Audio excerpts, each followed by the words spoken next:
We're continuing the 613 series. Last week on Monday we arrived to 475.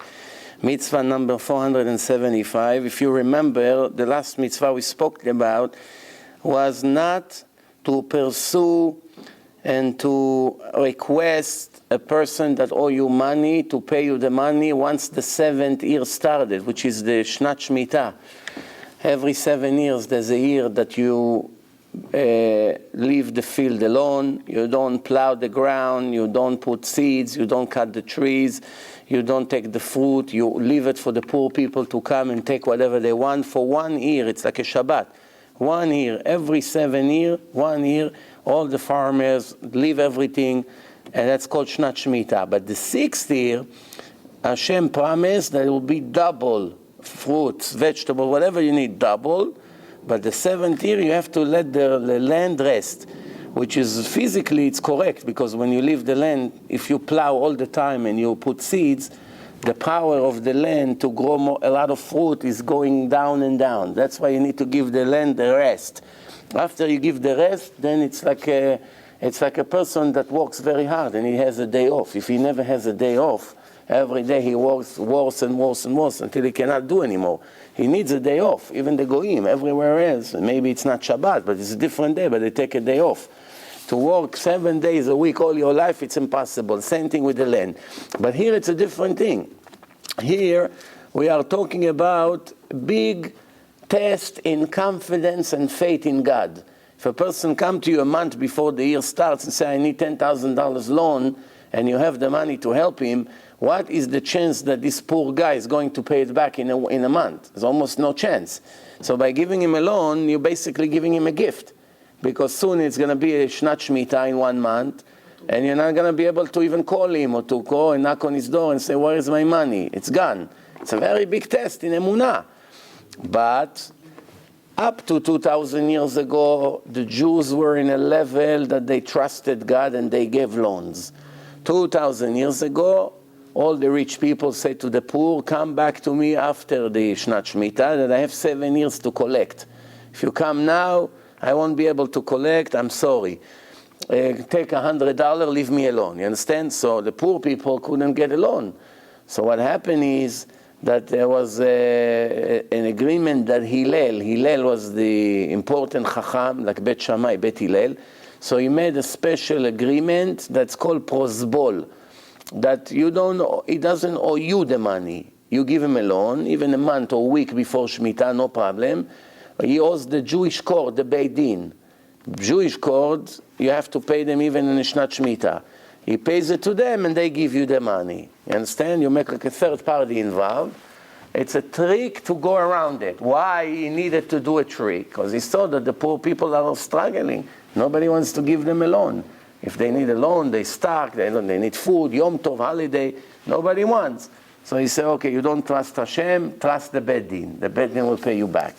And this is it. And even today, if you give a loan to a Jew, interest you cannot charge him, it's against the law, but you want your money back, it's perfectly fine. You know in 1 year it's going to be Shnat Shemitah, I won't pay you back. Or if you're a banker and you give someone a mortgage, whatever the case is, of course he's not going to give it back. So you make him sign an agreement that's called prosbol. Okay, now this is where we ended last week. Today we continue. Mitzvah number 476. We're allowed to charge interest from a non-Jew. We're not allowed to charge interest from a Jew. And if the Goy wants to take a loan from you, you're allowed to charge him interest. Some says not only you're allowed, it's a mitzvah to charge him interest. Because the way it appears in the Torah, it's questionable if it's an order or if it's an option. Because the Torah says, do not bite from your brother. To bite means interest. The Torah speaks in language of interest. But from the Goy, from the non-Jew, you should bite. What do you mean? You should bite only if you want, or you should bite like you have to eat matzah in Pesach once a year, or to put tefillin every day? So this is not a joke, it's a question. Some say it's mitzvah. By giving him a loan and charging interest is very good, parnasah. But also to pay him interest is allowed. the Goy wants to buy it from you, it's permitted. If your brother, a Jewish brother, wants to buy it from you, it's not permitted. You offer him interest, he's not allowed to take. But if you want to pay John or Chris or Muhammad, no problem. You're allowed to pay them interest, and you're allowed to charge them interest. This is mitzvah number 476. Mitzvah 477. Remember, I just said before that we finished the shiur last week, that when the 7th year comes, you're not allowed to demand the loan that you gave back. You're not allowed. It's a law. It's a restriction. There are 365 restrictions in the Torah, 248 positive commandments. Now, it's very common that the same transaction appears in the Torah as a restriction and as a positive commandment, but it's the same transaction. Sometimes it appears in a negative language, sometimes it appears in a positive language. So right here, mitzvah number 477, mitzvat ashmatat ksafim b'shana shvi'it. The Torah says, drop the loans on the 7 years. This is a commandment. Before it says, do not claim back what people owe you. What a Jew owe you, don't claim it back. So that's, don't claim it back, that's a restriction. Here, drop the loans, it's a commandment, the same thing. So if somebody owe you money and you don't go and you say, whatever, that's it, I cannot charge him, you're actually fulfilling 2 of the 613 commandments. A restriction and a positive commandment with 1 transaction. You get the point? Okay, now, mitzvah number 478, not to prevent from a poor person charity. If a poor person comes and he asks you for charity, don't tie your hand and be stingy with him. You have to give him what he needs according to your ability. If you're a billionaire and he needs a few $1,000s to make a wedding to his daughter or son, don't give him $50.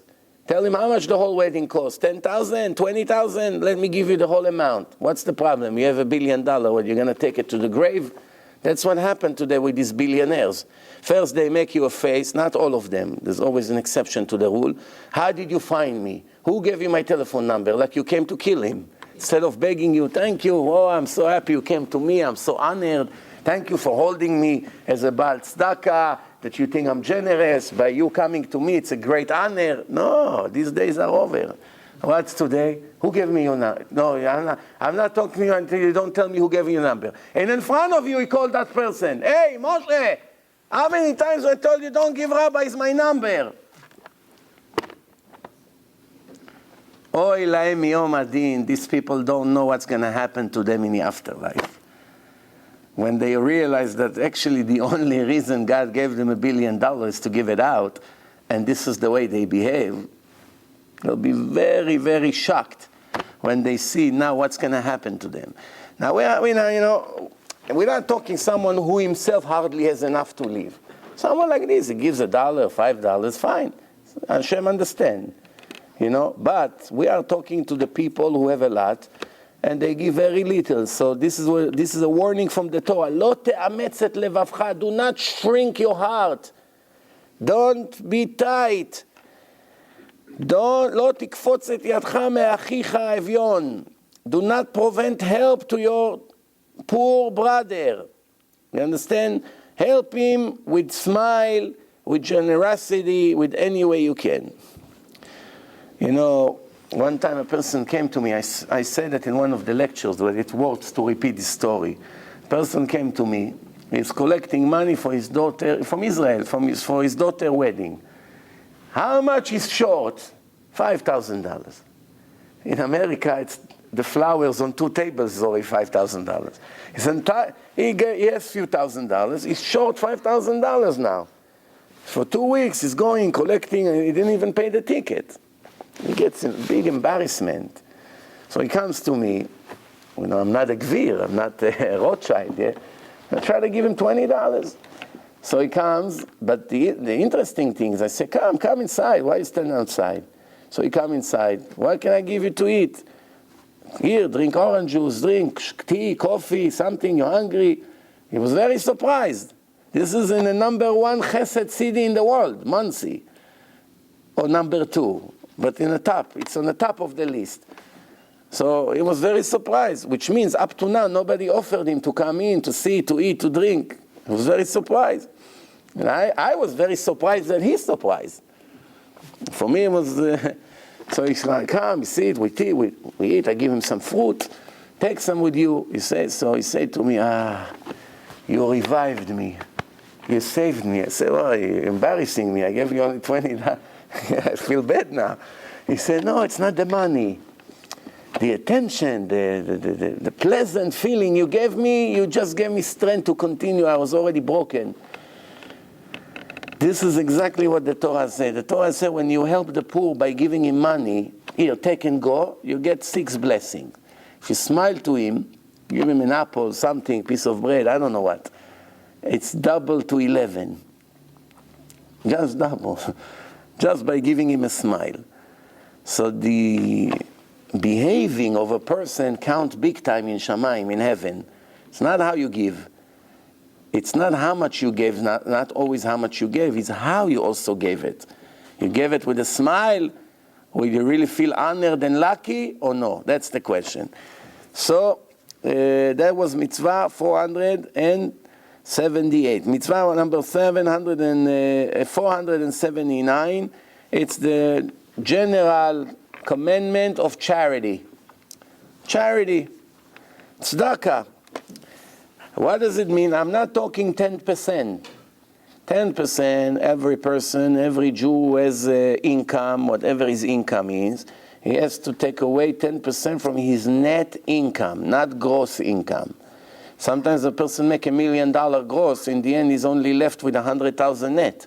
900,000 goes to advertisement, rents, mortgages, building, employees, phone bills, insurance bill, all kinds of merchandise. In the end, he only left with 100,000, or sometimes even 50,000. In his bank account, $1 million went through this year.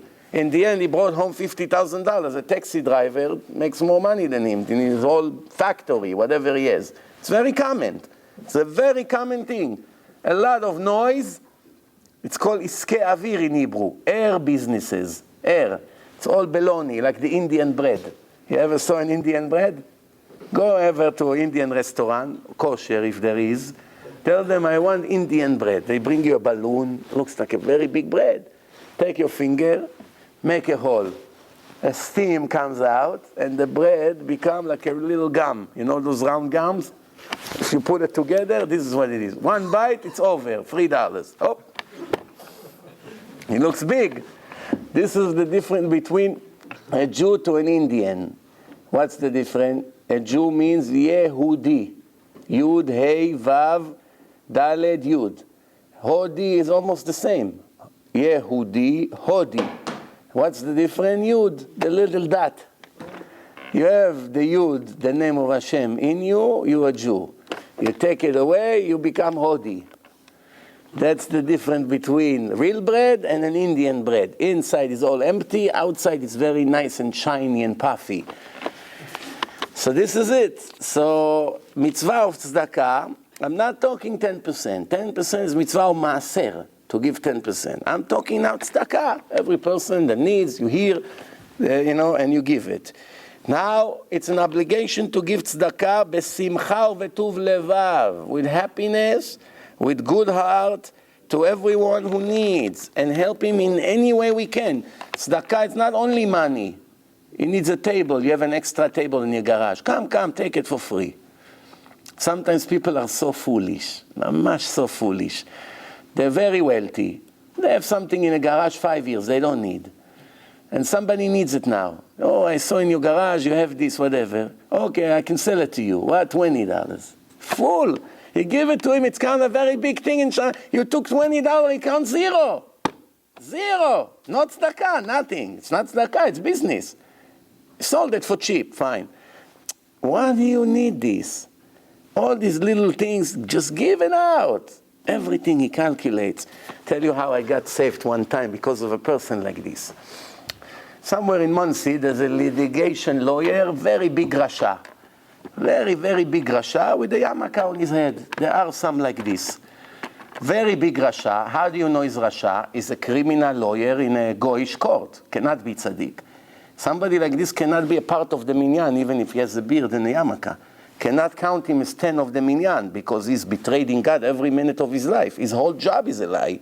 He's protecting rapists and murderers, putting Jews who, for instance, stole, put them 5 years in prison, when the Torah said just make them pay double and send them home. So somebody stole $1,000. He prosecuted him. He's going to go 5 years to jail. All he had to do is to pay $2,000. The $1,000 he stole and $1,000 penalty. He write $2,000 check. You have to let him go according to the Torah. What did you do? Cooperate with the corrupted system to send him 5 years in prison. His children become orphans. They become criminals on the street, starting to use drugs. The family is breaking to pieces. Their children become the enemies of the religion, and it's all because of this criminal who calls himself a lawyer. So anyway, one day I'm looking to buy a house in Muncie. This is 8 years ago, this story. So I go, they tell me there's a house, so go over there. It's completely renovated inside. Look old from the outside, but the inside, it's all brand new. Now, sometimes when a person is blind, he's just blind. There's nothing that is in front. Things are in front of him and he doesn't see. I go down to the basement, I see 12 humidifiers. You ever saw such a thing in a house, in the basement, 12 humidifiers? Every normal fool that will go to this basement right away tell his wife, let's run out of here, there's some kind of problem in this house. Why they have so many humidifiers? Maybe there's leak, something, steam, it's hard to breathe, who knows? Maybe there was a flood here. There's problems in this house. It's cosmetic. It's like taking an old woman, 95 years old, and make her a beautiful lift face and a small nose, and I don't know, whatever. But the body is still 95 years old. What are you going to do? You make her look like 50, no? But it's really a lie. She's really 95. The heart is 95, has a lot of mileage. You understand? So what happened is, I look at the whole thing. I said, finally, I agree. I was under tremendous pressure. I was renting. The landlord needs the place for his daughter. I felt bad to hold him. So I said, you know what? I don't have that much of a choice. It was very hard to get a place. Okay, let me take it. It was off location, not in the center, not close to the shul, more than 20 minutes walk. Everything is bad. I said, I'll take it. So there was a dining room which is round next to the kitchen, round room. You know the round room? And there is a glass table round. Maybe worth $1,000 the table. Piece of glass, round piece of glass. I say to him, I want to keep this table because where will I get a table for this room? It's designed exactly for the size of the room. It's a big headache now to go and measure, to bring someone. What do you need this glass? It's a round glass. You're not gonna, what are you going to do it? It's designed for this room. Leave it with the house. No, I want $4,000 for the table, he said to me. This is 8 years ago. I say to him, $4,000? Brand new in a store? It's not even $1,000. So you want it? That's the price. I said, listen, I'm paying you full price. Didn't bargain with you on the house. I said, I'm sorry. That's the price. See right away, menuval this person is. You see right away the way he talks. Full of ego, like a balloon. After all, I told you I was under pressure. I said, what can I do? I got to take it. I won't take that table. No. We'll manage. We'll get a round table somewhere else. So I signed the contract. I prepared the 10%. I ran to his lawyer. Now the due date was Monday, 5 o'clock. Like today, Monday. When did I go to give the lawyer the check and the contract? The next morning, 9:30 in the morning. Big deal. You want to sell your house, the customer brought the check the next morning. What does it change? You lost anything? So I thought, no, finally I found a house. I already told my landlord probably in 2 or 3 weeks we'll be out of here. We're going into closing. Everyone is happy. The next day after we gave the check, the broker is calling. Yossi! I'll never forget that. Did you hear what happened? She's almost crying. You know, they make good money. If you buy a house, few $100,000, 4%, whatever, it's $30,000, $40,000 commission. Did you hear what happened? I said, no. The deal is off. I said, what off? I gave the check. That's it. I gave him the deposit. We signed the contract. No, he's angry that you gave it the next morning and not like he say by 5 o'clock on Monday. I said, are you kidding or is it a joke? It's a joke. She said, I'm telling you. She puts the other broker online. Both of them are crying.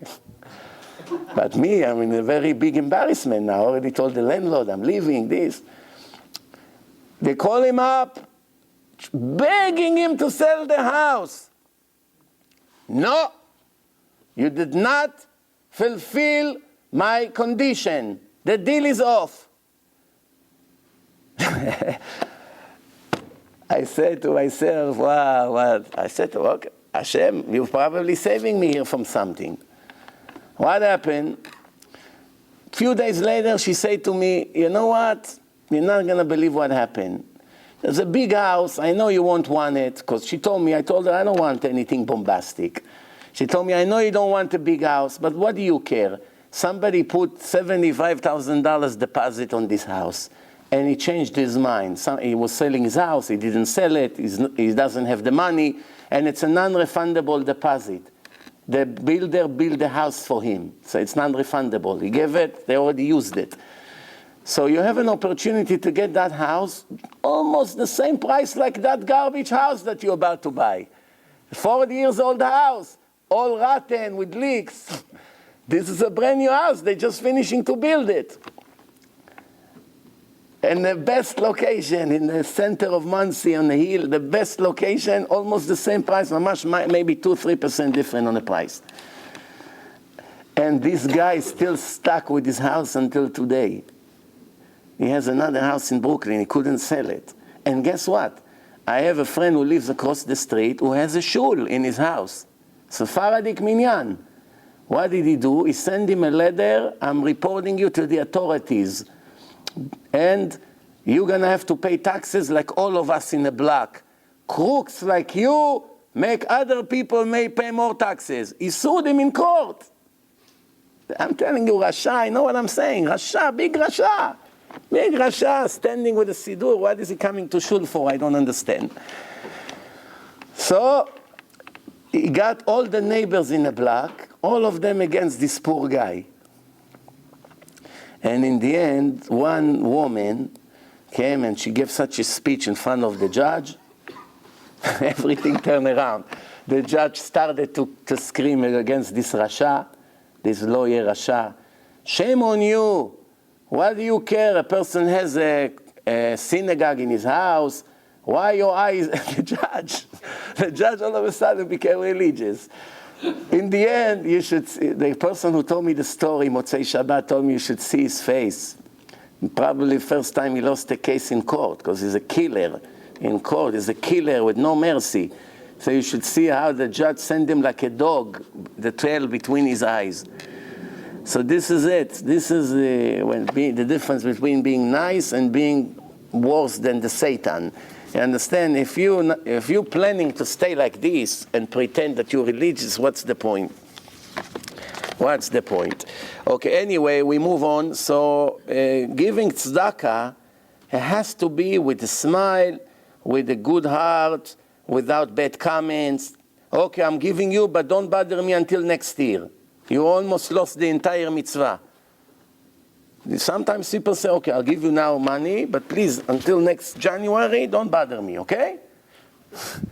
Oh dear, you embarrassed the person, you almost lost all your reward. So this is it. Mitzvah number 480. Not to prevent yourself from giving a charity donation to the poor person before Shnat Shemitah. Remember what we said before? Before, we spoke about if you gave a loan to a poor person when the Shnat Shemitah, the 7th-year cycle came, you're not allowed to claim the money back. That's it. The money is his. Now, it's a special warning in the Torah, don't be cruel not to give loans to the poor people, knowing in few weeks or few days or few months, the year of the Shemitah is coming. This is a very interesting mitzvah. You tell me, please, what is the problem if a person comes and you want to give him a loan? You want to give him a loan. If you know for sure that he won't return the loan, 99% he doesn't have the money to pay the loan, and you know that he asks you to give him $10,000 loan, and you know the money is gone as soon as you give it to him, even if he wants, it's not a crook. He just doesn't have a job. By the time he'll have to give you back the loan, he probably will owe 5 other people. It's obvious. So if you tell him, I want guarantors, I want this, give me collateral, it's not a sin. Nobody obligates you to sponsor the whole world, right? So if you told him, okay, I'll give it to you in this condition, you bring somebody to guarantee it, or you give me a collateral, I don't know, a diamond ring, something, a car, title, something that I know if you don't pay, at least I can get back the money. Where is the sin? Not a sin. But over here, according to the Torah, it is a sin. Why it's a sin? If a person comes to you a month before Shnat Shemitah and say, give me this loan, and you tell them, come on, let's be honest. How are you going to give me $10,000 back in 1 month when you make $2,000 a month? You're going to have to work 2-3 years until you'll be able to give me back the money. So obviously, if I'm giving you now the money is gone. And he even say to you, probably you're right. So you don't give it to him. You know how the Torah call you? The worst curse, the second worst curse. The worst curse in the Torah is arur. What's the second worst curse? Ben Blial. Ben Blial. If you say it to somebody in Israel, you're done with him for the rest of your life. Ben Blial, it's like they say in English, something like, I'm afraid to say because maybe it's bad. Sometimes I'm not sure which word is bad, not. But it's a very bad word. It's like a cursed person. It's like you tell someone a curse. So what does the Torah say? Ishamer lecha. This is in Dvarim Tetvav, Deuteronomy 15, verse 9. Yishamer lecha pen yeh davar im levavcha bli'al. Bli'al. Le'emor karva shnat hasheva. Be careful not to be... It's really not a good word in English to describe this warning here. That when you know that the year of the 7th is coming, because of that, you're not giving a loan to the poor person. Yeah? You believe what we're talking here about? This is to show you what level of faith God demands from every Jew. Every Jew, not only the big rabbis and the big tzaddikim. Every ordinary Jew that sells vegetables in the market, and somebody wants a loan from him, and in 1 month the money is gone. The Torah says, be careful not to be cursed, not to be cruel in your heart, not to give it to him because you know the year of the Shemitah is coming. How to understand? How to believe? So what do you want? If 500 poor people come a month before the Shemitah and each one of them wants $1,000 loan, and you know that the money is gone, you have to give it to them because you don't want to be Ben Bliad? What's the point in this mitzvah? The point of this mitzvah is to strengthen the faith and the confidence that you have in God. You have to know one thing, really technically, if a person really had 100% faith and emunah in God, every person who would come to him and ask him for any amount of money, right away would give it to him. Any amount. Let's say a person has $1 million, somebody just not, I need 5,000, my daughter has a surgery, no problem, 5,000. Next one, he doesn't know them. I need 10,000, my house went on fire, I don't have this, I don't have electric, I have to fix it, I don't have money, help me, here, 10,000. All day like this. Technically, in 2 days, all his money will be gone. But if a person really had the level of emunah required from the Torah, not only wouldn't be gone, he would make much, much more. But it's a very big test, and nobody in this generation is this level. But you see from the Torah that if you were in this level, there is no limit to how much God would give you. 1 or 2 days you would have a test. It looks like your money is gone, and then boom, big deal come through. And another one, and another one. And you make much more than you have time to give. There's one person in Muncie, I told you once, he gives 90% of his income tzedakah, 90%. He has many buildings in England. All the rents from all the tenants, he sponsored 10 yeshivot in Haifa. 10 full yeshivot. Everyone gets a salary from him to learn Torah. And he lives the most modest lifestyle you can think of. If you go into his house, you ask him, do you have a job? You need help? If you don't know who he is. A very old car from 10 years ago. You know, the house, nothing special, nothing luxury, nothing whatsoever. You look at him, you never know this person is a multi-millionaire. All his money he gives to tzedakah. Why? Smart person. But how many like this you have? How many like this you have?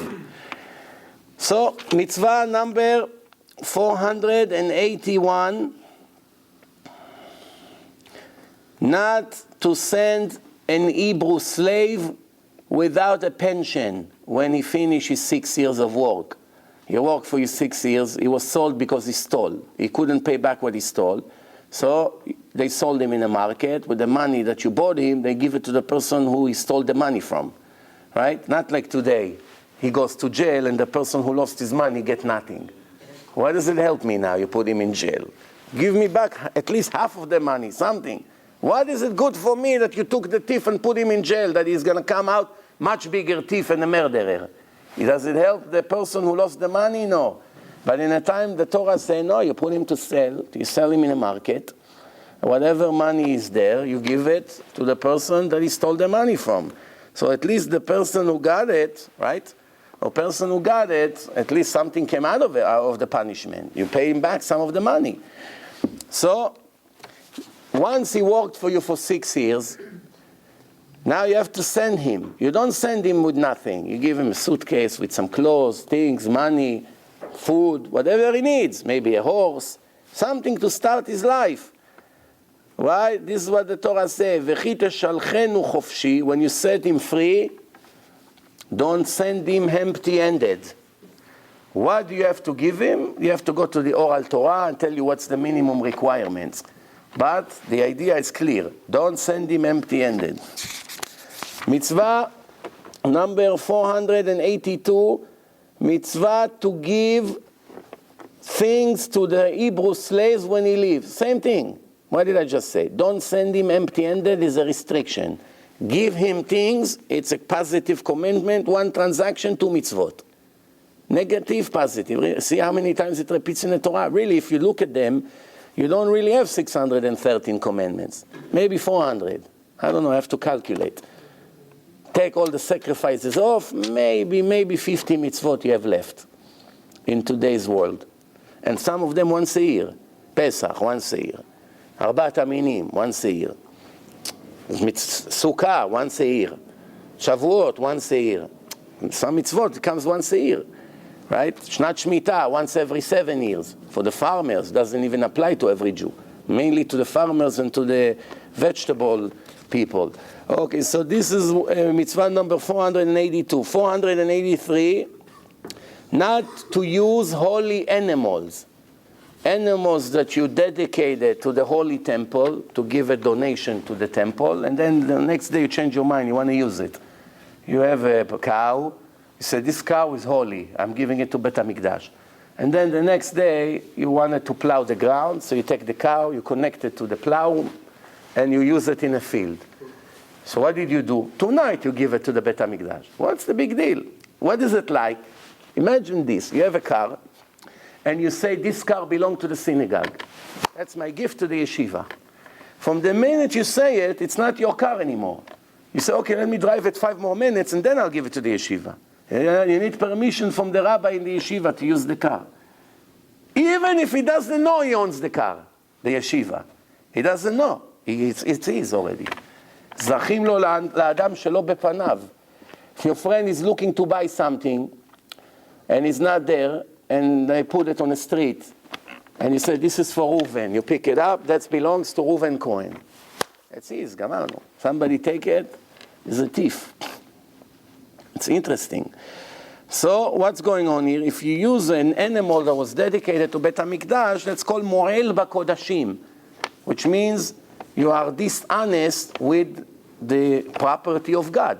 It was yours a minute ago. Once you look at the power of the speech.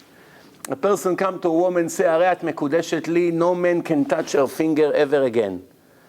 You come and give her, you say you divorce, you give her a piece of paper, divorce her, she's permitted to the whole world now, besides the Kohanim. The power of the speech is tremendous. That's why people have to be very careful what comes out of their mouth. In this generation, nobody understands the things that they say. Sometimes they curse their children, they curse their wife, they curse themselves, they curse their parents. They don't even understand. They don't mean to curse, but they say certain things that leads to destruction. And then they don't understand that if they only would keep their mouth quiet, the tragedy probably wouldn't happen.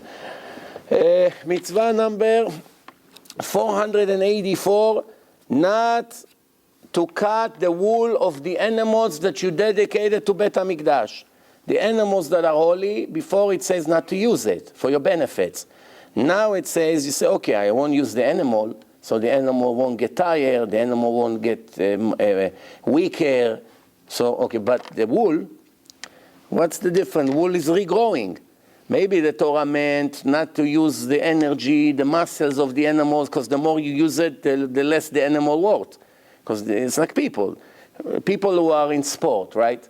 All their life, professional basketball player, soccer player, all these people. When they get to 40, they're like 70 years old. The knees are finished. The ankles are finished. The legs, the muscle, the shoulder, dislocated here. All his body, screw here, broken here. You know, they're limited. The back problems, why? The more you did mileage with your legs, running, the legs are set to live 70, 80 years with a normal walking. Not to run from morning to night, 3-4 hours every day. It wasn't, Hashem did not make your legs to be a basketball player. People invented all this sport, and they use the car. It's like a person that has a car that can drive 100,000 miles, but he likes to drive it just for fun. He drives it non-stop all day on the highway. In the end, when he needs the car for something good, he doesn't have it. He dies. It dies in the middle. Same thing here. People are sport. They get to 40, 45. That's it. They're like old people. Cannot climb the stairs already. You understand why? Is it same thing here? You use the animals a lot. In the end, the animals are getting tired. They're not in a good shape anymore. So what happened? Same thing here. You think, okay, this is it. But what about if I cut the wool? It doesn't affect the animal. It's like cutting someone's hair. Tomorrow you'll have new hair, ma. What's the problem? You know the joke about hair. The guy warns his daughter, don't ever marry a redhead. So she said, redhead? Yeah, maybe they had blood. I don't want you to have problems with your future husband. Make sure you promise me you don't marry anyone with redhead. She said, okay, Abba, fine. He said, and one more thing. Don't ever marry a bald guy. She said, why? Bald is in fashion now. He said, no, maybe used to be redhead. It's hard to tell. Don't take the risk. So, not allowed to cut the wool from the sheep. Mitzvah number 485, not to eat chametz after midday. If Tuesday, this week, Tuesday night, which according to the Torah, it's already Wednesday. After the stars starting to appear, it's already Wednesday. But what we call today Tuesday night, it's Leil HaSeder. So what are we talking here about? Tuesday in the middle of the day. Today Chatzot was 11:49, I believe, or 41. That's what it is. It changed by a minute to here and there every summer, winter, it's always changing. So if today in the morning was Erev Pesach, which means right now it's Leil HaSeder, not right now. So today at 11:49, today the way it was, after that you're not allowed to eat or to do anything with chametz. This is from the Torah, which means if a person ate after 11:49 today chametz, today, now it's Leil HaSeder, so a few hours ago he ate chametz, even though the holiday didn't start yet. It's not Pesach yet, you drive the car, everything. Talk on the phone, you can be in the office, whatever you do. But if you ate chametz, it's a sin from the Torah. The Chachamim made it 2 hours earlier, which is around 9:45 if it was today. 2 Jewish hours earlier, that people won't wait to the last minute and by mistake they make a sin. So what are we having here? One of the reasons you got to clean all the chametz because you have to start taking care of the Pesach sacrifice, Korban Pesach. You have to start preparing it. You cannot prepare it with chametz in the house, all over chametz. Chametz stick to it. Then you eat it with pieces of chametz. You have isur karet. You're eating chametz on Pesach, so you got to make sure there's no chametz in your area. Now you begin to think about the sacrifice. You slaughter him, you take the skin off, you prepare, you cut, you roast it. This whole thing is a process of few hours. This is a mitzvah in the 14th day of Nisan, which remember, when it becomes dark, it becomes the 15th of Nisan, the night of Leil Seder. Mitzvah, in the time of Pesach, God told Moses to prepare 4 days before the exodus of Egypt. Every Jew has to tie a goat into his bed. Take a leash, tie it to the bed. Now all the Egyptians see that every Jew, every Hebrew took a goat, and now the goats were their gods. Like in India, the cows is their god to the Hindus. So in Egypt, it was the sheep. So now they tie the goat, and everyone comes to the goat. Dear God, come, don't get angry. Why they tie you to the bed? Why these Jews are tying our gods to the bed? We're gonna make a revolution here. So they asked the Jew, why you tie my God into your bed? That sounds stupid, but that's how it was. So the Jew said, because I'm going to slaughter him and make a delicious shish kebab in 4 days from now. Now imagine today we live in America. In the days like today that the anti-Semitism rise by the hour. Imagine now we go to all the churches, we remove the crosses from the roof. Every Jew walk with a cross in the street. What do you do? Itzik, what do you do? I'm preparing it for a big fire. It's like Ba'omer in 4 days, we burn everything. Another one, what do you do? We're making fire in our backyard, so we invite everyone. We do shish kebab, so we put the cross in the fire and burn it. What would happen in 2-3 hours in America to the Jews? For sure, a Holocaust, no? There'll be riots on the street, they go crazy. If it's Christians, it takes 3 hours. If it's Muslim, it takes 3 seconds. Before you finish your sentence, you're dead already. Right or wrong? How the Jews had the guts to tell the Egyptians, which is the biggest empire in the world, they have the power. 210 years of slavery are ending now. It's not just ended. So mentally we are destroyed. Mentally we were the slave for 2. Now we came out of jail and we tell them we're going to slaughter your God. This is emunah. This is showing you the level of faith that they had in God after they saw all the plagues in Egypt. So this is the mitzvah every year. Today we don't have it because we don't have Bet HaMikdash. Some Jews go up to next to the mosque every year and they slaughter Korban Pesach. Do you know that? Some Jews, Zionist, Orthodox, they go inside. They take a big risk because we don't know exactly in Bet HaMikdash which areas are permitted and not. And some areas, if you go up to people who go tourists, who go Jews, that goes and they want to see the mosque on top, they make step in the area that it is isur karet. One of the 36 worst sins in the Torah is when the soul gets cut out of eternity. And it's called karet, that God says clearly in the Torah, I'm cutting that soul out of my nation forever. Like violating Shabbat. Chalel Shabbat. It's one like eating on Yom Kippur, eating chametz on Pesach. This is very serious sins. Some of the sex crimes, it's a very big sin. Homosexuality, it's isur karet, it's very big things. Walking in the mosque with your camcorder. Ahmad, can we take a picture of you? What do you do? You compare this to Chalel Shabbat or to eating on Yom Kippur? Doesn't matter. You walk over certain areas. This place have holiness, and it never comes out of here. You understand? Why do you think the Muslims build their mosque over there? Why they didn't make it in Dizengoff? Why they didn't make it in Eilat over there by the Dead Sea? Because they knew in the Torah where is the holiest place in the world, so they went there. What do you think? So this is it. Now mitzvah number 486, not to leave any meat from the sacrifice of the Korban Chagiga. And on the 14th day of Nisan, there's a sacrifice that's called Korban Chagiga. It comes together with the sacrificing of Korban HaPesach. Two different sacrifices. The sacrifice of Passover and the sacrifice of what we call Chagiga. Chagiga means celebration. We're celebrating them together, and when we eat it, they're not allowed to leave any meat of the Korban Chagiga ad Yom HaShlishi, until the third day. Usually it doesn't let you leave for anything for tomorrow morning. You gotta finish it by the sunrise. Over here it's more lenient, the third day, which means the day you slaughter, the next day and the next day, which is in a way 2.5 days, because now it's already count, half of the day count like the whole day.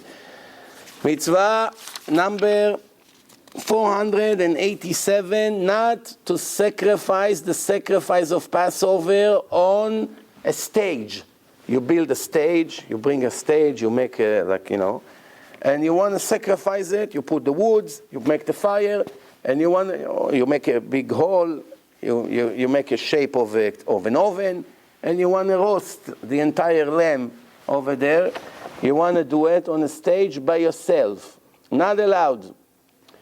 Not allowed. Right? They have to do it together in public. Together in public, and all the people who eat from this sacrifice, they have to say in advance on which sacrifice they participate, because they make thousands of them. Everyone make his own shish kebab there. So you have to tell him, Moshe, I'm going to be by your goat. I like it. It's fat. It's going to be good meat. So write me. So he writes. Let's see, 30 people, 40 people can eat. So he writes. There's a list, VIP. Who wants to? So imagine, everyone has a list. If you're not in the list, you cannot participate. It's the whole thing. We say it every morning in the prayer, but most people don't know what they say. Korban HaPesach אינו נאכל אלא למנוייו. מה זה מנוייו? מה זה למנות? למנות means to count. To count. למנוייו, to the ones who were counted. Only they can eat from that one. Okay, that's mitzvah number 489. Mitzvah to go to the Jerusalem, to the Holy Temple on the 3 festivals. Passover, Shavuot, and Sukkot. Where does it say it? Dvarim Tetzayin, Deuteronomy 16, verse 16. Deuteronomy 15, verse 16. And what does it say? 3 times a year, every male Jew, which means from Bar Mitzvah and older, has to see the face of God in the mountain in Jerusalem, Be'ar HaBchira, which means you have to go to Jerusalem, even though it was very difficult in those days. You go from the north, from the south, from the center, all the way up to the forest of Jerusalem. Remember, there was no road, and you sit in your Mercedes with air conditioning, and in 45 minutes you're there. You got to take a donkey with your children, 17 children in the back of the donkey. The wheel is breaking, you have to fix it. 8 o'clock at night, it's dark. You see the coyotes over there. It was a big sacrifice to go. That's why I say always, if a person violated Shabbat by mistake once, what does the Torah say? He has to go to Jerusalem and sacrifice a goat as a part of his repentance. If he doesn't bring Korban Chatat, the sin does not erase. How much a person had to suffer until he gets this sacrifice to Bet HaMikdash. Forget about the $300-400 that it costs to buy the goat. You waste, first of all, 2 weeks until you get there.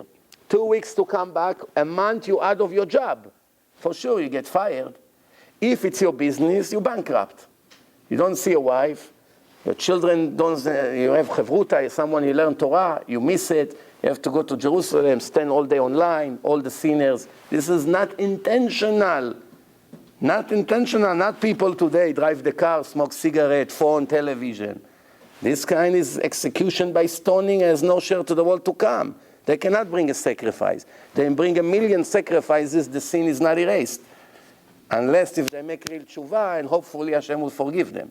But they can bring as many sacrifices as they want. You don't take it from them. Why are you bringing sacrifice, Moshe? I'm driving on Shabbat, my businesses are open on Shabbat, I'm working, I'm talking on the phone, my wife wants me to take her to the mall, so every Shabbat to feel good, I bring 10 goats to sacrifice. The Kohen say, get out of here, don't waste our time. You bring 1,000,000 goats, it won't help you. One sin on Shabbat purposely, 1,000,000,000 goats will not erase. 1,000,000,000. The entire animals in the world you want to sacrifice to God. It won't help you. This is only not intentional. Imagine if Bet HaMikdash would be today. You would need the nation of Israel to be 99% Kohanim. So there's be so much work. People don't learn the laws. I'm not talking the people who are secular, they violate Shabbat, they don't care about Shabbat. For them, they don't need to bring a sacrifice, it won't help them. I'm talking the Baalei Tshuva, the religious Jews, the new religious Jews that only put yarmulke and tzitzit, but they don't come to learn Torah. So every Shabbat, they make probably 100 different sins, not intentionally. They borer, they take the seeds of the lemon from the salad, they take it out. Right now, he has to waste a month of work to go bring a sacrifice just for a little thing like this. Next thing, he eats, a little drop of oil went on his $50 tie. What does he do? He didn't know he's not allowed to do laundry. He runs to the sink. Baruch Hashem, I saved it. If you wait a minute, that's it. It's absorbed into the thing. It's a stain. Right away, he runs, he makes the towel wet, and he cleans it. And this is a person who didn't know laundry is not allowed on Shabbat. So that's a not intentional sin. So another chatat, another goat, and another one.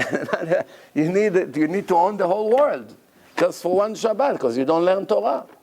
That's why I always say the biggest danger to the life of a person is ignorance.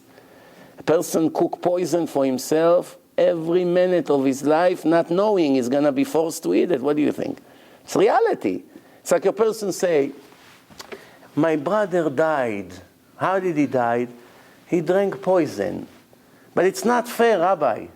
He didn't know there's poison in a cup. Why did he have to die? Why? It's the law of nature. It's reality. Reality. You know, you don't know it's poison, it doesn't change reality. You drink poison, you're dead. That's the idea here. So, mitzvah number 490.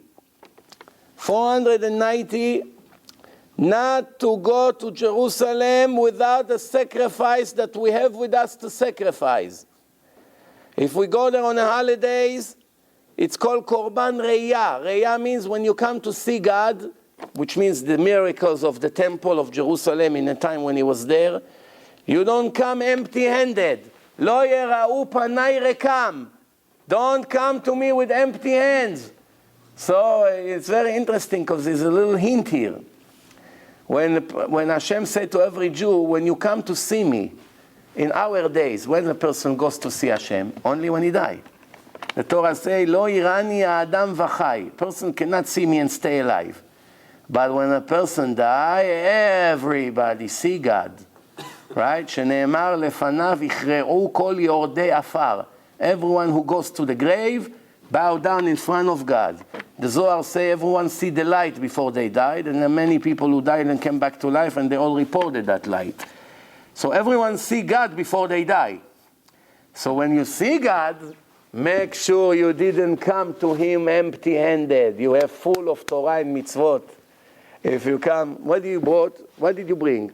You lived 80 years, I gave you life. What did you bring? Nothing, Hashem. Every day I play in casino, smoking, little tzingale here, tzingale there, over there, grass, cards, casino, vacation, my girlfriend, my business. What did I bring? I have $5 million in my bank account. That's what I brought. You're bringing me papers? You're impressing me with papers? Good thing you didn't bring me a toilet paper. Hashem, I have a big suitcase to give you. $5 million. Look how much money. Who gave you this money, you fool? I need you to give me back the money I gave you. I want you to bring me Torah and Yirat Shamayim, mitzvot. Why do you think I put you in this world? To smoke and to eat and to sleep and to snore until midday? Rabbi, today I'm tired. Why? I got up very early today. What time? 11:30. 11:30, yeah, usually I get up at 2, 3. You're laughing, huh? You know how many times I heard that? Serious, not a joke. Not someone who comes to tell you a joke. I'm very tired. Why? I had to get up at 11:30. Well, usually I get up 3, 4. All day sleep. Nothing he doesn't want to get up in the morning. What for? His life is so bitter. He wants to sleep all his life. The wicked people sleep. It's good for the world and good for them. Why? They don't make sins, and the world has less sins, so it's good for the world. Sometimes I say to people who have bad kids, just pray that he's going to go to sleep and wake up when he's 21, getting ready to get married. Like this, at least he doesn't accumulate many sins. It's not realistic. So maybe one day they invent a pill like Chonia Me'agel, that you go to sleep, you design, depend how many pills you take. Take one pill is 1 year, you sleep. 2, 3 years. One woman, she told her son, listen, I heard in America there's a lot of medicine, all kinds of miracles there. I heard there is a medicine that when you take it, it makes you 20 years younger. He said, yeah, I heard about it, Mom. He said, when you go next time when you come to Israel, bring me this bottle. I want to drink it and feel 20 years younger. Next time he comes to Israel, Mom, look what I got for you. He give it to her. Okay, he went back to America. Next time he came, they come to the airport to pick him up. He looks around, doesn't see his parents. Itzik! Yeah, you see a beautiful woman. Can be his girlfriend. Yeah, do you know me? Right away, start fixing his hair. Potential sin. I'm your mom, you fool. You're my mom? Yeah. What happened to you? You forgot to send me the medicine? Oh, wow, I can't believe it. It's working. Then you see she has a baby in a crib. The baby is screaming. He said, what, you have a baby? He said, no, you fool, that's your father. He drank the whole bottle.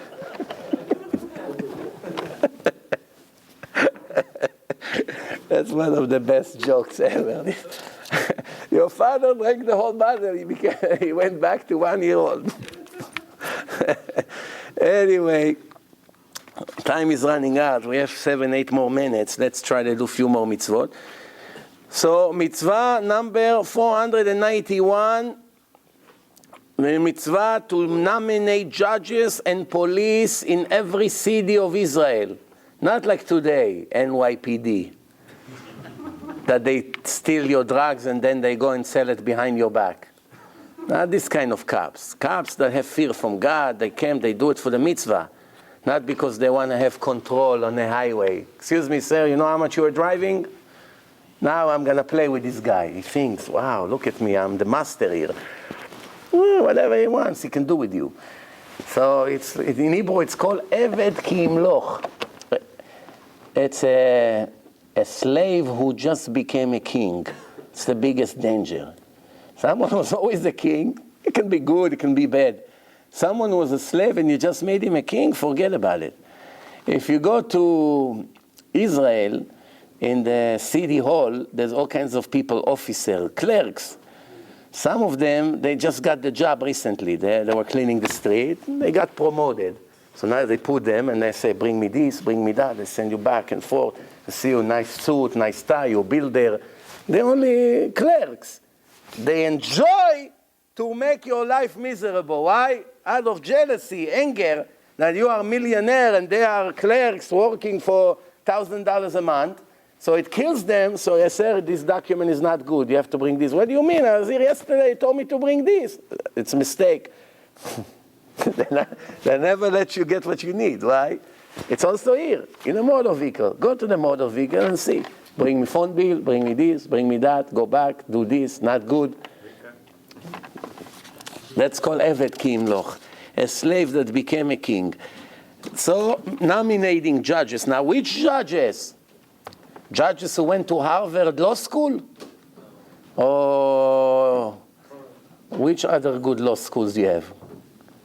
In New York, what? Columbia Law School? Judges from Columbia School? No. Even a judge that is religious from birth, but he went to college and became a judge there in a secular court. You say, oh, that's a religious judge. Let's put him, no? He should be more honest than secular people that don't believe in God. At least he's afraid of God, no? The worse. He's worse than them. Just him joining the secular court, showing that he has no fear from God and no respect to him whatsoever. It's all a fake. Why? If the Torah told him that once he becomes a judge or a lawyer in a secular court, he cannot be a part of the minyan, cannot marry children, he's a complete ban, and he doesn't care. Somebody like this is religious? Well, who are you fooling? So we are talking, I'm not talking anything personal against these people. I know some of them would hear this lecture and they get angry. I wish they'll be happy to hear the truth. It's really not my problem they get angry. I'm just telling you what the halacha, what the Torah says. They don't like it. They have problems with Hashem, not with me.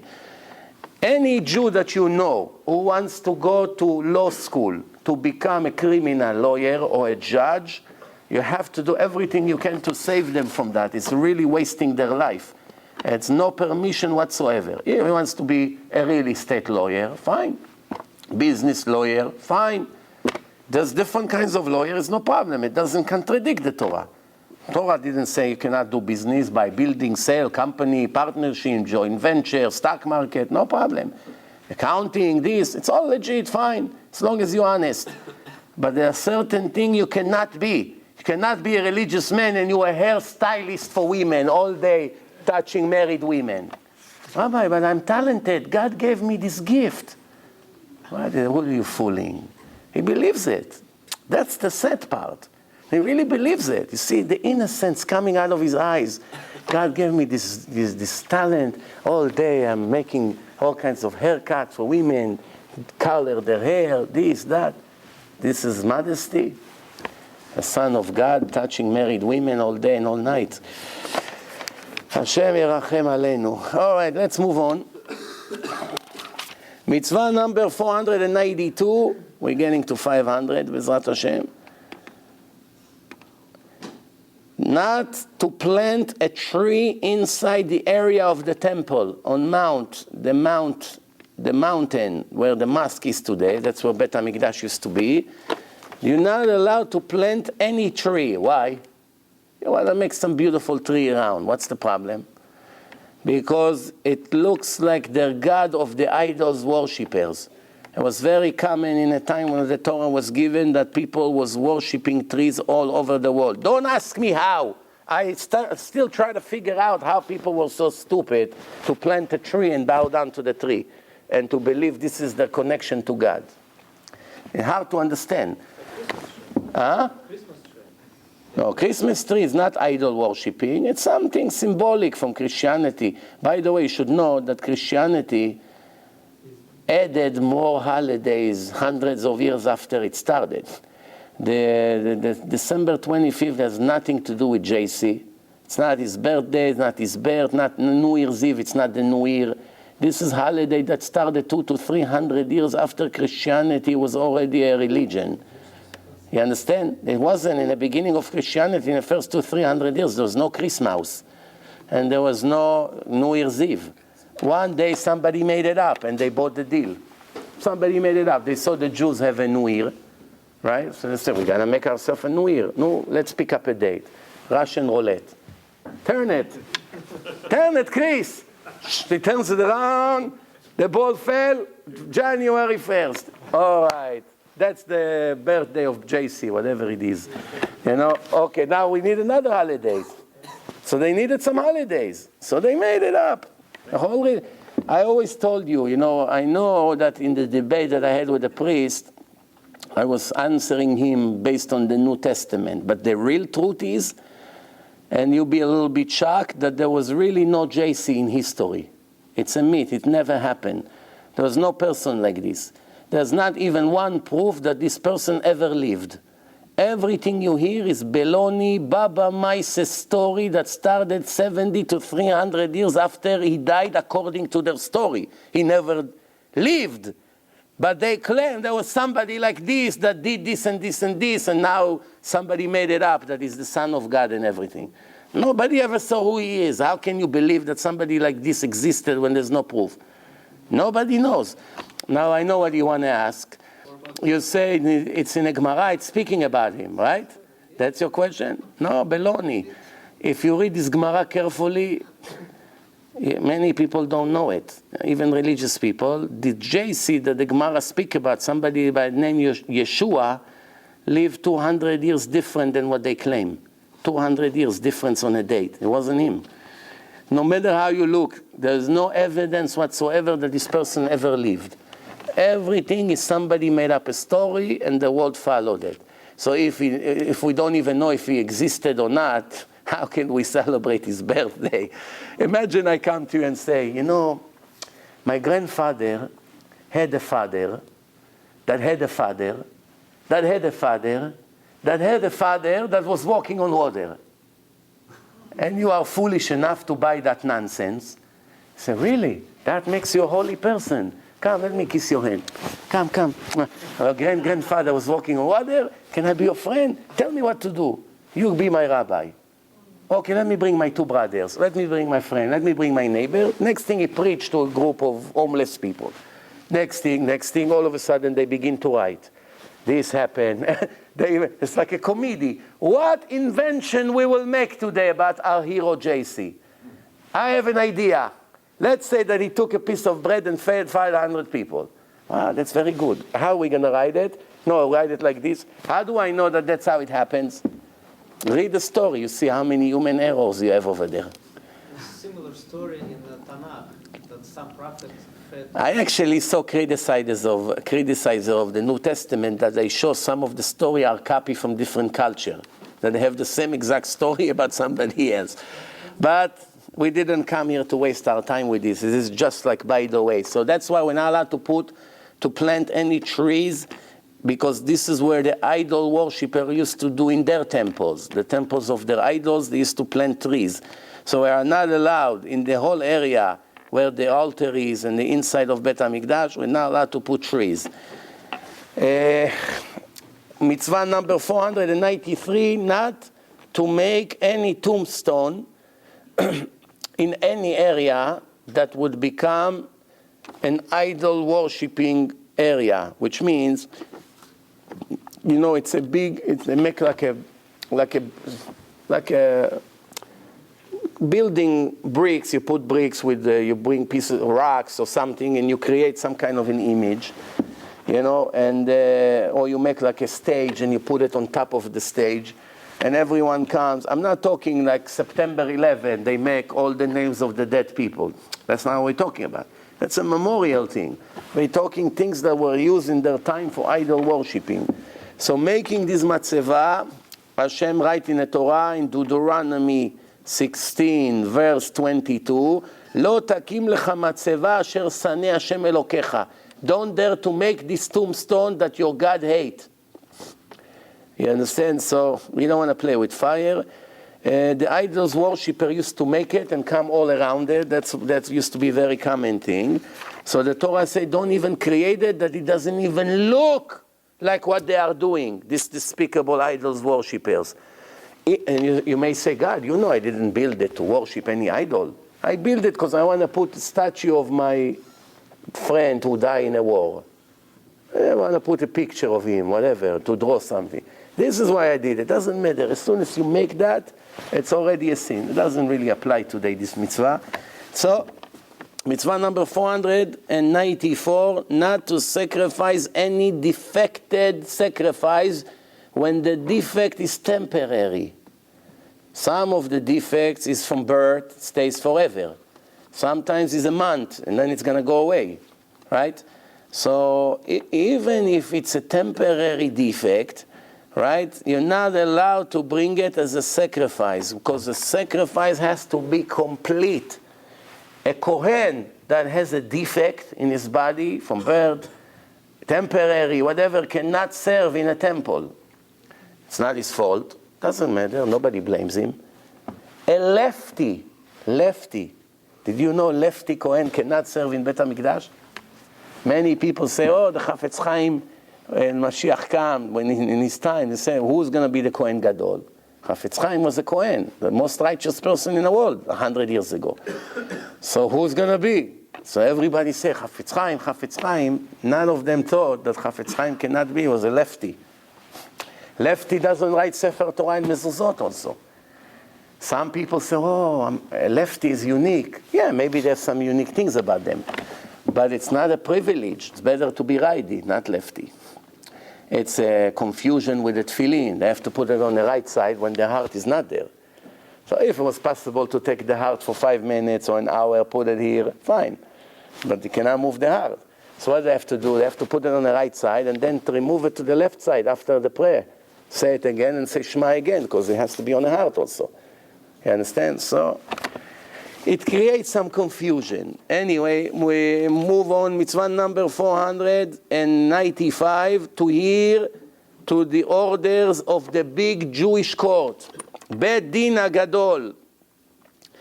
We have Sanhedrin, that is 71 Chachamim. There's sometimes Bet Din of 23 judges. Depend on a case. Whatever they order us, this is what the Torah say. End of story. Don't use your opinion to try to understand. We have the whole picture. You have 10%, 20%. As Chacham as you are, you cannot argue with our knowledge in the Torah. Because remember, we take the top 71 in the whole world. You put them in Sanhedrin. They know all languages. They know psychology. They know the mind of the people. They know the whole Torah by heart. Written, oral, Kabbalah, some of them are prophets. They have discoveries from God, and they say to you, this is allowed, this is not allowed. From now on, this is what you have to do. From now on, you cannot do this anymore. They make rules and decrees. It's like what they call in America Congress, but different Congress of holy people. You know? So, a person must hear to everything they say. Even if he used to be in Sanhedrin and retired. He was one of the judges. Imagine like a judge just quit the Supreme Court. And the Supreme Court made a ruling in a certain question, and he speaks on CNN against that rule. Today it's democracy. He can do whatever he wants. But then he comes and say to the people, don't listen to the Supreme Court. Listen to me. I'm also a judge from the Supreme Court, and I tell you, you don't have to do it. Somebody like this, the President Obama will call him for a meeting and tell him, listen, if you don't do anything, we'll send you to live in China. But that was just about it. In the time of the Torah, it's a death sentence. You discredit the power of the Sanhedrin, even though you were there. Doesn't matter. It's called Zaken Mamre. Mamre means to go against the order of somebody with authority. But that's not what we're talking here about. I just gave it as an example. We are talking for every Jew that must listen to the rabbis. Everything they say, he must listen to them. Do not move left or right. Every Torah issue that they show you based on my Torah, God said, not because he went to the biggest universities. No. His knowledge he can use to impress his wife on a date. But when it comes to the court, only his knowledge in Torah. Cannot even use any other external knowledge of any culture or nation as a claim or an argument in a holy matter. If a person say, well, you know, the judges on that court, this is what they rule and this is what they say and they claim this and that, right away he loses his job. He cannot be a judge in a Jewish court because you see his influence with all kinds of things that is human, not divine. Somebody like this he cannot rely on. Mitzvah number 497, to nominate a king. You want a king? Okay, nominate a king. And the king will be above the court. Like the president can put veto on what the Congress decides. It's above the Congress, but it's still limited to them. Same thing here. The idea is that the Torah says that a thief has to pay double. What happens if every minute somebody steals? People are not afraid of paying double. They say, let's see.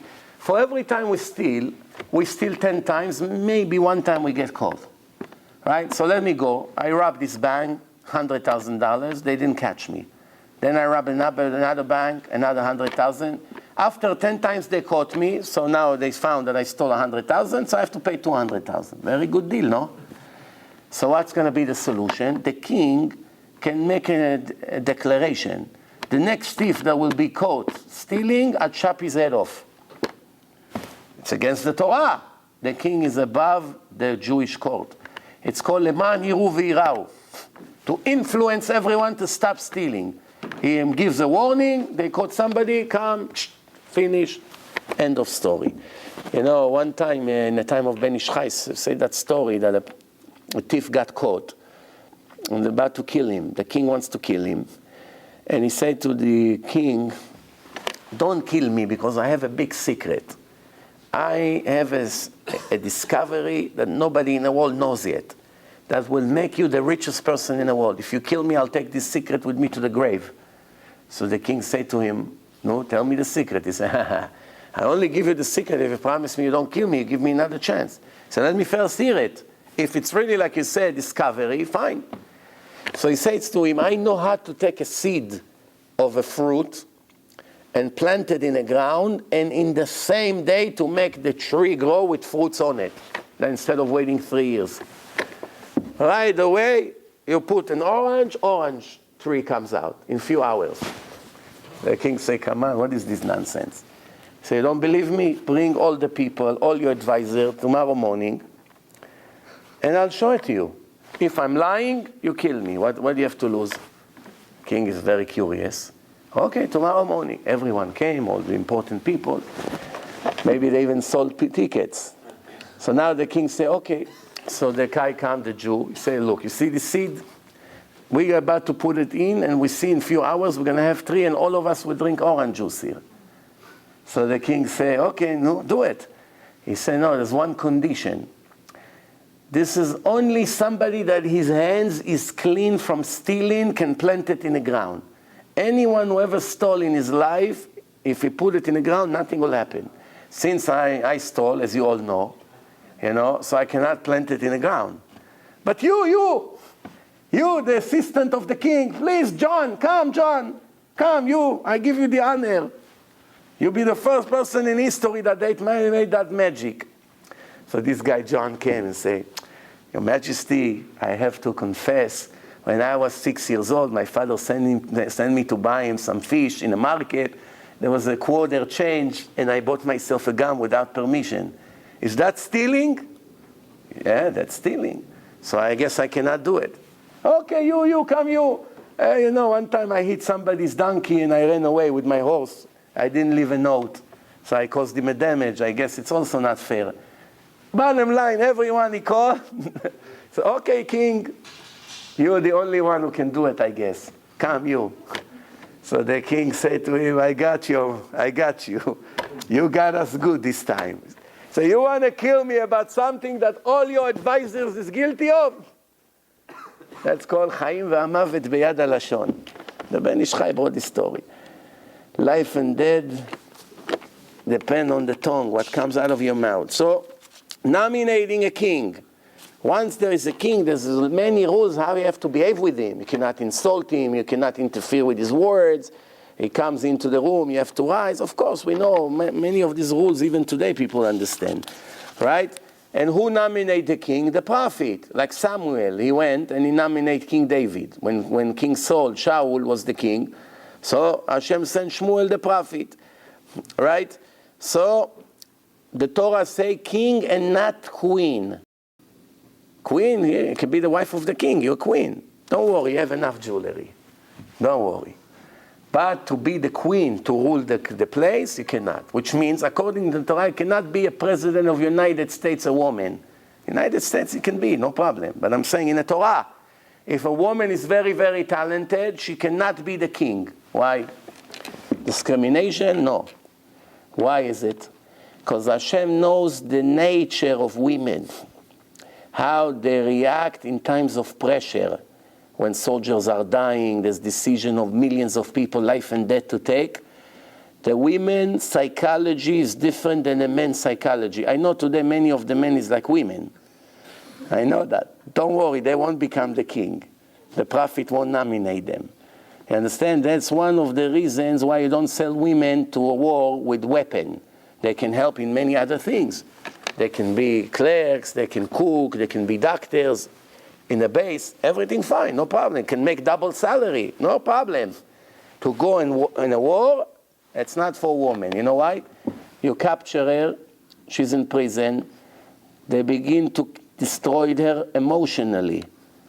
We're going to do this to your son. We're going to do this to your daughter. If you don't tell us the secret, we're going to chop your son's head. No, kill me. Don't touch my children, please.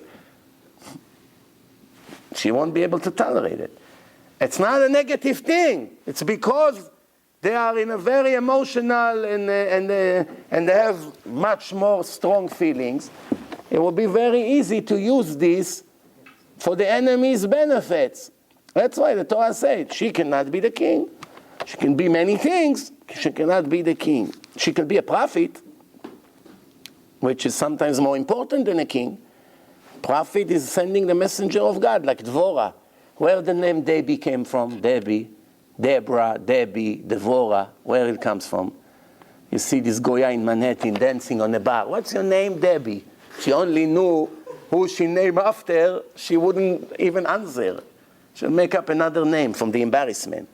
You call yourself after the legendary prophet, Dvorah, in the Torah. She doesn't even know who's Debbie, who's Dvorah. But it's okay. Now, mitzvah, mitzvah number 498. You're only allowed to nominate a king from the nation of Israel. For instance, if it was up to me, I would call Rudolph Giuliani to be the president of Israel, the prime minister. And my opinion is better than the 120 Israeli members in the Knesset, all of them combined. Is more honest to the Jews' cause than all of them combined. And I'm not exaggerating. But today, it's a secular government. If you wanted to hire somebody from overseas to come, no problem, you can do it. But in a time of the Torah, when you have the prophet and the prophet nominate the king, he is not allowed to nominate any person from a different nation. Only a Jew from birth is allowed to be the king. Just like in America, you want to be the president, you have to be an American citizen from birth, not an Israeli immigrant that came here and marry your American, Ashkenazi, or Syrian Kala, and now you became legal. Next thing you want to own the White House. Remember how much problems Obama had with an American citizen? What's the other guy? Donald Trump. Donald Trump almost made a career against him. Where is his birth certificate? But Obama was clever. He let him bark. In the end, he pulled it out. That was the end of Donald Trump's career in politics. You understand? Sometimes it's clever not to react right away. Make him say more. The more he says, the worse he gets, because then it's going to be very hard for him to come out of his hole that he dig to himself. And mitzvah number 499. 499 is that the king is not allowed to have too many horses. Too many horses. Horses in our days is Ferraris. That's why they have a horse and a car. You want to be the king? Imagine Obama has 50 Ferraris in the parking of the White House. Can he stay the president? You know what they do in the media? What kind of king is this? By the Arabs is no problem. Gaddafi, $200 billion. Can buy the whole Ferrari company 50 times, right? Saddam, 40 billion. Mubarak, 80 billion. The biggest robbers in history are the Arab dictators. Nobody makes a beep. Excuse me, Gaddafi, I want to take you to the, what do you call it, the officer from the government. He wants to ask you some questions about corruption. Who? 2 minutes later, they're all dead. You cannot talk to them. Who can tell him, we want to investigate you? Nobody can make a beep over there. The Torah says the king cannot own too many horses. Horses it's like the luxury thing of those days. You know? Only enough for his carriage and for his soldiers that protects him and ride with him everywhere he goes. That's it. He wants an English horse, an Arab horse. He goes to the OTB every day. This is my horse. It's my horse. We're making money. Not allowed. Why? What's the problem? Of course, one of the reasons is not to be too luxurious, but there's another reason for it. In the old days, the sources of horses in the whole world was in Egypt. And Egypt, after the destruction of Egypt and the exodus of Egypt, is a cursed place, cursed land. You know, it used to be before Anwar Sadat, used to be a president named Nasser. That was the president, Nasser. And the Kabbalists were trying to make a special curse to kill him. It's called Pulsa de Nura. According to Kabbalah, there's a way to make a curse, the person died. It's dangerous, because if it doesn't work, you make one mistake, the curse goes back on the person who made it. So it's playing with fire. Until this day, they claim that that's how they killed Yitzhak Rabin, that he was giving all Israel to the Arabs. Just come and take it. He brought Arafat and 400 top murderers of the PLO from Tunisia into Israel, gave them weapons, rifles, tanks, offices, gave them money, collect tax for them, something that any normal person would never even think to do. They were so upset with what he did, so they put this curse on him. This is a rumor. I never saw a proof for it. When I have the proof, it's from the Torah. When I tell you a story, I can't swear on my life. But it's a very, very strong rumor in Israel that he was killed by a Pulsa de Nura. So there also another rumor that they killed Nasser with Pulsa de Nura. Nasser was the president of Egypt in a Yom Kippur war, in a 6-day war. But they couldn't kill him while he was in Egypt.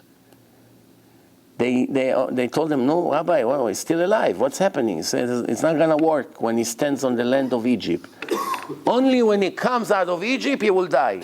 When did it happen? When he went to Russia. It hit him. That's the rumor, that's the story.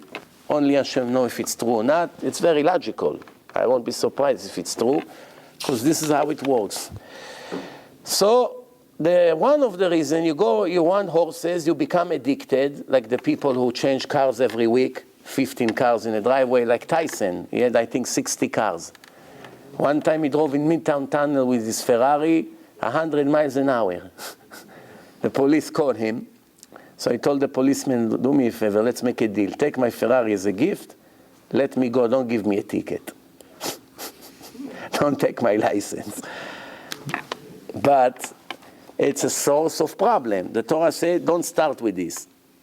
Mitzvah number 500, the last one for today. It's going to be easy to remember. Mitzvah number 500. Not to ever live in the land of Egypt ever again. Now, this mitzvah, it's a very problematic mitzvah to understand, because there are few question marks here. What did the Torah mean? Not to return to Egypt as long as Pharaoh and his nation are controlling that, but once they are gone from the world, then it's fine. Not to go there to the generation who came out of there, but the next Jewish generation can go. Not to go there to live permanently, but to go visit and come back. It's allowed. There's many questions. Why I'm telling you this? One time I had a girl, it's worth to finish this with this story. It's $1 million story. I told it many times in the past, even another time. And another time it gets better with the years. So one time I used to give lectures somewhere here in Queens, in a real estate office. And there was a woman, Israeli woman, from the academy. She's an academic, she's educated from the Israeli university. So she's a broker working in real estate here. So after a few lectures, scientific proof, she's showing interest. She begin to understand that Torah is divine. She doesn't have answers. Then I told her, we're making a Shabbaton in Monsey. Would you join us? You come for Shabbat? She said, you know what, why not? I want to see what Shabbat is. Okay, we invited her, making long story short. We're sitting in my house, Baruch Hashem, a lot of people at a table, talking, all Friday night, until I made the mistake of my life. I say something in the name of Rabbi Ovadia Yosef, the chief Sephardi rabbi in the world. As soon as she heard his voice, she saw influence and brainwash from the Israeli media against him, so her eyes almost came out. What? This is your hero? Everything I build, you know how it is, you build, pop, in 1 second it's all collapsed. This is your hero? I thought you were intelligent. I thought you this. I thought you normal. I thought, what, this is your hero? So you also one of these people? I said, what's the problem? No, the things he say against the secular people and this and that. How can it be? So I told her, let me ask you a question. What's the smartest secular Jew that you know that is a hero for you? She told me, Professor Aaron Barak, the chief judge in the Israeli Supreme Court. He teaches in Harvard Law School. A very famous judge all over the world. He writes books, whatever. So she admires him. So I told her, let me ask you a question. If I send Barak a question and ask him a question about two neighbors who fight about the wall that fell between his property to his property, they're arguing who should pay for it, and he gives me an answer according to the secular rules of the court. Then I will ask him, can you tell me the history of these questions in the last 1,000 years in all the courts in the world by heart? She looks at me, she says, of course not. It's not supposed to remember all the history of this question. That's why they have the archives, they have books, they take it and they see in this subject. Today it's all computerized, it's even easier. They check previous cases and they come with a conclusion. I say, oh, very good, come. I say, come. She came all the way. I have the books next to me. I say, you see this series of books? Pull anyone out. Anyone you want. So she pulled one out. I say, open any page you want. Here, all the page, open. She opened. I said, this is a book that was written after Rabbi Ovadia Yosef was sitting in a studio in the radio in Israel more than 30 years ago when he was in his 50s and answering questions live in the studio, the hardest question in a Torah that rabbis could not find the answer, they're asking him live. And he gave answers to all these questions, everything by heart, and the radio host every few minutes says, ladies and gentlemen, I want everybody to understand, this is a live show. Nobody knew the questions in advance. Any one of you can call and ask any questions you want. The rabbi does not have any books here in the studio. It's spontaneously answer questions. So I told her, let's read together for every question that they ask him, how many sources he supplied by heart without having books with him. By heart. You ready? Which question she opened? This halacha. If a Jew is allowed to step in the land of Egypt. One guy called him to the studio and say, Anwar Sadat came to Israel to make peace. We saw what kind of peace. We see in these days what's happening with this peace. He comes to make peace. And now the Israelis wants to go to Egypt to interview him, take pictures. And I'm a religious reporter, and I know it says in the Taryag Mitzvot, Mitzvah number 500, that a Jew is not allowed to go back to the land of Egypt. I want to know, in our days, am I allowed to go for 3 days and come back or no? That's the question, on the radio. And now he gave him an answer. So I say to her, you see, every time you see parentheses, that means he brought a new source. Let's count together how many sources we have. So we started to count. 1, 2, 5, 10, 20, 30, 40, 50. When we got to 50, after a few pages, I saw that she's getting dizzy. I said to her, you see, this is 50 sources all by heart of different rabbis in the last 1,000 or more years. All over the world, in different places, in different books, different chapter. He writes the pages, everything. What, 100. Now I said we didn't even start. Look, there's more, maybe 150 sources on one question. Multiply it by thousands of questions. Everything by heart. And you asking me if he's my hero? Shame on you. You should see her face. She said like this. I'm so embarrassed. Believe me, she became purple, not red, purple. In front of everyone, I'm so embarrassed.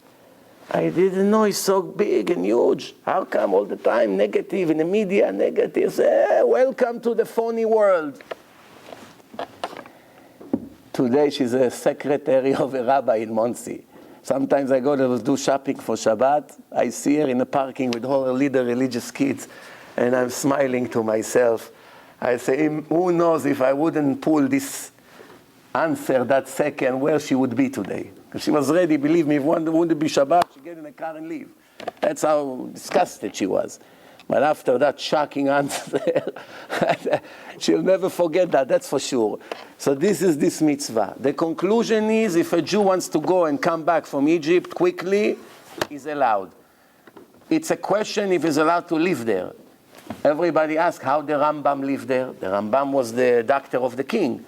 Some say the Rambam signed on his letters, I am Moshe ben Maimon, who make every day a sin from the Torah by living in the filthy land of Egypt. That's how he used to sign his signature. It's still a question. When Mashiach comes, we know. But if the Rambam lived there, who now can say not to live there? If Rambam lives there, that's an end of story. But who wants to live there? Especially after they shoot people on the street every day. Jews used to live there, right? Yeah, there was a big community of Jews there.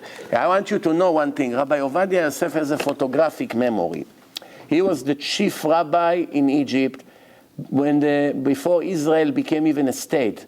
In the beginning of Israel, when there was a big war between Israel and the Arabs, he was the chief rabbi there in a Jewish community. So they have a museum with Jewish books, handwriting, books that they never let you take out. It's worth fortune, this book.